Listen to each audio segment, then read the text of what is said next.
Avraham Mikhail Ivanov. Bem, caros amigos, estou extremamente contente por reencontrá-los e ver, aqui, que há cabeças que eu conheço perfeitamente bem, não é? E que eu reencontro após certo tempo. Então, vamos ver se vocês têm questões, se deixaram, enfim, as bicicletas, os patinetes, as mobiletes e tudo o que quiserem, não é? E ver se vocês são espontâneos. Então, eu não vou fazer grandes discursos, porque vocês tiveram grandes discursos antes de mim. Eu vou ver, hoje, se quiserem, se vocês têm questões em relação a isso e tentar respondê-las, não é? Eu lhes transmito, é claro, todas as minhas bênçãos, e sou, como de hábito, todo ouvidos para escutar o que vocês têm a dizer ou a perguntar. Questão: será que as resistências da Terra poderiam fazer com que essa dimensão dure, por exemplo, ainda 10 ou 20 anos? O que é que você ouve falar por 10 ou 20 anos? Eu creio que você não escutou o que disse Metatron. E o que foi dito pelos diferentes arcanjos, nesses últimos tempos, por diferentes vozes. Aí está, acabou. Isso começa, se você prefere. Agora, eu lembro de que não há resistências ao nível da Terra, ela foi liberada, como repetiu Seret não há muito tempo, muito exatamente, na primavera, antes da primavera do ano de 2012 outono, no hemisfério sul. Portanto, a Terra estando liberada, os arcanjos responderam, e nós também, aliás, ao apelo da Terra. Restam agora, como explicar isso, sincronizar o conjunto, se podemos dizer. E, quanto mais vocês estiverem no que falou Gema, nesse abandono, de algum modo, a graça, mais isso será fácil para a Terra e para o coletivo, se posso dizer. Mas não esperem ver, eu não digo viver, mas ver, sobre a Terra, coisas, canto dos pequenos pássaros, não é? Isso será, como vocês dizem, difícil. Aí está. Então, se na liberação, no momento final, como você diz, planeta grelha, 132 dias e tudo o que foi desenvolvido, você espera um momento preciso, você arrisca perder esse momento. O problema é que vocês são inumeráveis, agora, uma porcentagem importante da Terra, a viver ou a abertura ou a transformação ou a dissolução. Mas todos vocês são confrontados, eu diria, eu estou liberado, eu vivo coisas incríveis, e os problemas continuam aí, não é? É isso que você quer dizer. Se há problemas, o que isso quer dizer? Isso quer dizer que, de algum modo, nesse sonho coletivo que é esse mundo, vocês estão todos, ainda, sonhando, de algum modo. Então, isso não depende de vocês. Sempre se disse que isso dependia da Terra, do Sol, de um conjunto de coisas, mas, sobretudo, da Terra. A Terra está liberada desde 2012, então, pode-se dizer. Será que ela está liberada e continua assim durante 10, 20 anos, ou que aí está, acabou? Ou que ali nada acontecerá, por que não? Mas tudo depende de você, unicamente de você, uma vez que o mundo é apenas uma projeção exterior coletiva, fechada, certamente, de tudo que vocês, as interações que vocês fazem. Todas as manifestações que vocês vivem nesse mundo, de algum modo, mantém, mesmo se a Terra esteja liberada, mantém, se posso dizer, essa espécie de egrégora coletiva que está dissolvida, que era a matriz astral. Mas há, de qualquer forma, uma egrégora ligada aos pensamentos humanos, aos hábitos humanos, e que continua a manifestar-se. Agora, eu creio que nós temos sido bastante claros, uns e outros, por diferentes vozes, sobre o que estava, agora, aí, presente. É uma evidência. Agora, se você espera o dia em que deva acontecer um evento que o faça dizer, aí está, acabou, será preciso esperar que, obviamente, os maus rapazes, como eu os chamei, confraternizem-se um pouco, e isso está no caminho certo. Assim que eles se confraternizarem, você pode dizer que o espírito age. Então, olhe ao seu redor, olhe o que acontece. Então, obviamente, se você espera escapar de seus impostos deste ano, é talvez um mau cálculo. Porque, eu repito, aí, agora, a terra está liberada. Muitos entre vocês estão, como eu disse, em vias de liberação, em liberação ou, ainda, no despertar. Portanto, tudo está transformado, mesmo em relação a um ano ou dois. É uma espécie de maionese que deve dar liga. Mas a maionese depende de todas as partes.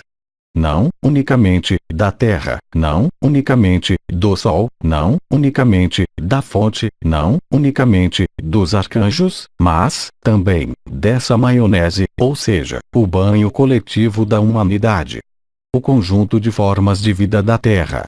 Não há apenas os humanos, os animais, os vegetais. Há, também, os seres elementais, há os silfos, há os elfos, há os espíritos, os devas do fogo. Todos esses têm, também, uma experiência, mesmo se ela seja em vias diferentes da via humana.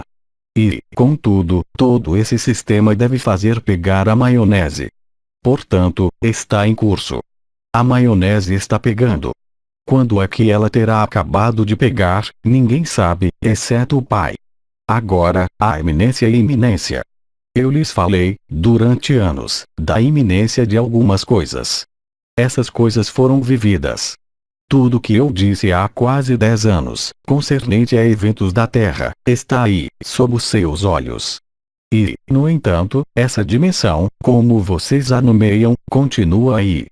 Mas ela está em fase de dissolução coletiva, e não mais individual, como quando do nascimento da onda de vida. E essa maionese, e essa liberação que está pegando depende do conjunto de componentes.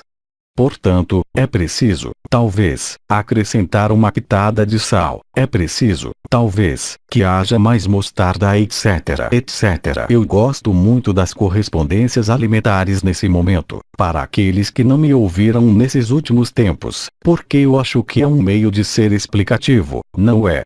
Para os exemplos do que eu tomei recentemente, entre os pepinos, as saladas etc., eles me compreenderão. Você também vai compreender. É muito simples. A maionese pegou, ela está pegando. Então, talvez, seja preciso bater mais rapidamente. Quem bate? Ela bate sozinha. Não há uma mão, não há Deus, o Pai, que esteja decidindo alguma coisa. A fonte, em sua visão atemporal, não encarnada, não encarnante, conhece a data. Mesmo o Filho não conhece a data, mas essa data é nesse momento. É uma data porque você, na cabeça, talvez, pense em um evento preciso, em um momento preciso. Mas é uma sucessão de eventos que são encadeados. Os últimos eventos são os eventos que foram nomeados a ascensão completa, ou seja, material. A descida total do espírito na matéria, a transfiguração e o desaparecimento dessa forma de matéria, para reencontrar-se no que vocês nomeiam quinta dimensão ou absoluto, ou outra dimensão, conforme sua procedência. Mas isso é algo que se desenrola nesse momento. E vocês vivem, corretamente, o que lhes pediu Metatron. Se vocês vivem, corretamente, o que lhes disse irmão Kao, ainda, Gema, vocês vão aperceber-se de que estão vivendo isso. E que esse processo que vocês gostariam de terminar a um dado momento, tal dia, tal hora, se possível no fim de semana, para ser tranquilo, não é, necessariamente, assim. Esse momento é quando a maionese está, definitivamente, fixada, e que ela desaparece. Ela desaparece de um canto e aparece em outro canto. Mas eu não tenho data a dar-lhe. Todos os elementos que antecipavam isso foram realizados, sem qualquer exceção. Sem qualquer exceção. Portanto, o que resta é apenas esse momento que você quer identificar, que corresponde ao que eu havia nomeado, em uma época, o planeta grelha. Mas eu creio que há os que já grelharam, não unicamente os neurônios, mas também os circuitos no corpo. Aí está o que eu posso responder a você. Em todo caso, como a frase o diz, viva cada minuto de sua vida como se fosse o último. Porque essa vida, sim, ela tem um último minuto, mas a verdadeira vida não tem último minuto. Então, para aquele que encontrou sua eternidade de maneira individual, eu posso conceber, e nós podemos conceber que há certa, como dizer, confrontação, e, também, o face a face, entre o que você viveu como despertar, como transformação ou como liberação e a persistência, cada vez mais pesada, desse mundo. Mas é evidente, o que vai no alto não é a mesma coisa que o que vai embaixo. Eu havia falado, da época, de duas humanidades. É o que vocês veem, nesse momento, sob os seus olhos, junto a vocês. Cada um é livre. Agora, o momento coletivo que você espera, ele sobrevirá em uma esperança que eu qualifico de iminente, como de hábito. Porque pode ser, efetivamente, em 30 segundos, enquanto eu falo. Oh, basta um golpe de vento, basta algo que tome toda a terra. Mas todos os elementos estão no lugar. A cena de teatro está voltada ao ato final, mas aquele que está liberado tem a eternidade diante de si. Mas esse mundo não tem eternidade diante dele, nesse estado dimensional. Mas é o fim desse estado dimensional. Aí está o fim do mundo que chega, você o pediu, você o tem. Questão: você tem notícias de Hercóbulos? Sim, tem-se notícias. Hercóbulos está passando diante do sol. Isso lhes foi dito e repetido em várias reprises. Agora mesmo, paz. Como vocês chamam isso? As lunetas que observam o sol, elas veem. Vocês não veem a olho nu, mas é visível com o que observa o sol, com os telescópios, vocês chamam assim. É claro que ele é visível, informe-se. Mas não a olho nu. Sempre foi dito que seria preciso esperar o momento em que ele estaria visível a olho nu. Talvez ele esteja visível aí, mas chove. Então, nada se vê. Questão: o apelo de Maria continua a atualidade. Cada vez mais, caro amigo. Há os que já foram chamados. Mesmo 36 vezes. O que significa o canal mariano, o que significam as presenças que estão ao seu lado, quer elas estejam silenciosas, quer vocês as sintam, simplesmente, ou não? É isso. Agora, eu os lembro de que deve haver uma cronologia. Todos os elementos do ato final estão no lugar. Deve haver uma cronologia, em termos terrestres, precisa, que foi desenvolvida durante anos. Mas o mais importante era a sua liberação, de vocês. Imagine que há, ainda, muitos seres humanos que não vislumbram, absolutamente, como uma liberação. E é direito deles. Você vê o que eu quero dizer. Paramos de falar de fim do mundo, porque aí, isso vai ficar feio. Aí está, isso se acalma, não se fala mais de fim do mundo. Questão: qual é a diferença entre o abandono à luz e o abandono à graça? Então, cara amiga, você vai ter muitas respostas nos elementos que foram dados, de maneira mais ampla, por Gemma Galgani. Ela lhes disse isso, em outros lugares. Eu lembro, simplesmente, que o abandono à luz era deixar trabalhar a luz, ou seja, tornar-se, assim foi dito, deixar entrar a luz, não interferir com o ego espiritual, ou seja, as forças luciferianas, tudo isso se explicou há muito tempo. Em seguida, deixar essa luz descer, abrir os chakras, abrir a coroa radiante, abrir as estrelas e as portas, ativar, deixar ativar-se a onda de vida, e tudo isso se tornou possível pelo abandono à luz. O que acontece quando você está abandonado à luz? Você se torna um canal de luz. Mas ser um canal da luz não é ser luz. Porque ser luz, não há mais necessidade de canal, portanto, não há mais necessidade de ninguém. Então, o abandono à graça é aceitar deixar trabalhar a graça, vê-la no trabalho é ali não se intrometer, colocar seu grão de sal. Caso contrário, a maionese não anda. Portanto, o abandono à graça é algo que é um pouquinho diferente. Não é deixar trabalhar a luz através de si, deixá-la atravessar você, viver os estados vibratórios e os êxtases e as subidas de Kundalini e tudo isso. O abandono à graça é a rendição total de tudo isso. E é por isso que eu o remeto a Gemma Galgani, porque ela exprimiu perfeitamente, há algum tempo. O abandono à graça é, primeiro, ver a graça e, quando se vê a graça, apagar-se. Isso quer dizer nem mesmo mais ser um canal de luz, porque um canal de luz é uma pessoa. É no mais ser uma pessoa. Continuar a viver como uma pessoa, é claro, e aproveitar da vida, do que ela lhe oferece. Mas tornar-se, como se disse, você mesmo a vida, ou seja, tornar-se essa luz. E quando você se torna luz, o que acontece? É o que disse Gemma. Há a paz, há, mesmo, mais vibrações ou, então, por momentos. E você se aperceberá de que, quando as vibrações desaparecem por toda a parte, quando não há mais, ou que o canal mariano esteja completamente colado contra o corpo, naquele momento, há a paz. E, naquele momento, há a ação de graça ou abandono à graça.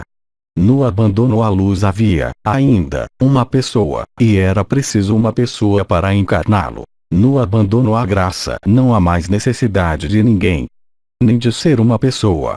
É tornar-se, si mesmo, a graça, é ver, por exemplo, o êxtase de Gemma, os êxtases de Mananda Moy, mas é ver, também, a ausência de êxtase de Teresa, ou seja, a pequenez tão grande de Teresa, que os processos energéticos, que ela nem sabia, mesmo, o que era.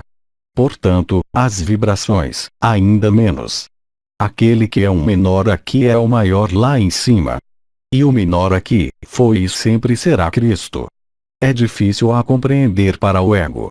Como é que se pode ter uma missão como a dele, se é que se pode falar de missão, ser o mais representado no mundo, de qualquer forma, com caricaturas enormes, e ser o menor?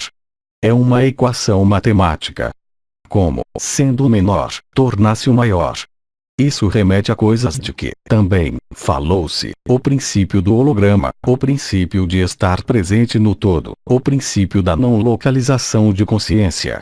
Portanto, o abandono à graça é o desaparecimento. Você se apaga diante da evidência da beleza da vida. Você não procura mais dominar, controlar, programar, antecipar isso ou aquilo, mas você aquece a tudo que se desenrola. É o caminho da humildade. Mas é um caminho que eu posso qualificar de árduo, enquanto existe uma pessoa. Mas é, hoje, o caminho mais simples, porque as circunstâncias, à época de Teresa de Lisieux, não eram as mesmas que hoje, é claro, nem mesmo quando eu estava vivo, há ainda 30 anos. Vivo, nesse mundo. Vejam, nós paramos de falar de fim do mundo, não há mais fim do mundo, é maravilhoso. E se há os que continuam a não acreditar, pode-se voltar a falar de fim do mundo. Não temos mais questões. Então, perfeito. Bem, caros amigos, eu vou apresentar-lhes, ainda uma vez, todas as minhas bênçãos. Eu lhes transmito todo o meu amor, e não se esqueçam de ser amorosos, não é? Vocês têm o direito de se estapearem, se há um que os incomoda, mas sejam amorosos, qualquer que seja, porque o amor, vocês imaginem sempre, quando vocês falam de amor, e eu também, talvez, até certa idade de minha experiência humana, que o amor deve ser algo que aceita tudo, que deixa tudo fazer, um desinteresse da vida. Mas é tudo, exceto isso. Essa é uma interpretação invertida do abandono à graça. É preciso continuar a viver sua vida com o que há a fazer aí, mas estar abandonado, quando a vida propõe a vocês outra coisa. Tudo abandonar, se ela lhes pede isso. Será que Mananda dizia, por exemplo, um êxtase chega, não, eu preciso terminar minhas cartas, eu preciso pagar meus impostos, eu preciso alimentar tal pessoa. Não. É aí que vocês têm, de algum modo, uma forma de desafio, porque é muito evidente. Ninguém pode servir a dois mestres ao mesmo tempo. O que é que vocês servem? O que é que vocês amam? Aí, agora, vocês podem continuar a amar as coisas desse mundo, quer seja a sexualidade, uma boa garrafa, comer bem. Mas, por vezes, será o inverso. Para cada um é diferente.